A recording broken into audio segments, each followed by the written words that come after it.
while a person is riding a bicycle, he keeps on pedaling, and after some time he stops pedaling, but the cycle will be moving forward. The reason for that is, once the cycle has been brought into motion, state of motion, it continues to be in the state of motion in spite of the zero application, in spite of no application of external force. And this is a good example of maintaining the state of motion. Inertia of motion example has been explained here.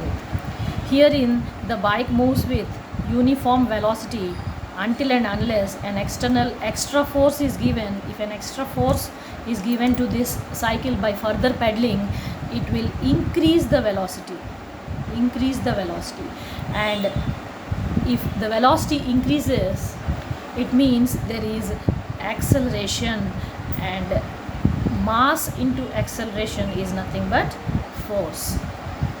And this is how we come to know that when the force is applied on a body of some mass, then there will be increase in velocity. And increase in velocity can be caused by two different reasons: either the increase of its magnitude of the velocity or the speed concept, the magnitude or the direction of motion can also be changed by the application of force. So either of these two will result in acceleration of the body, or increase or decrease in velocity can also happen. And decrease in velocity results in retardation or application of brakes, bringing the body to a halt.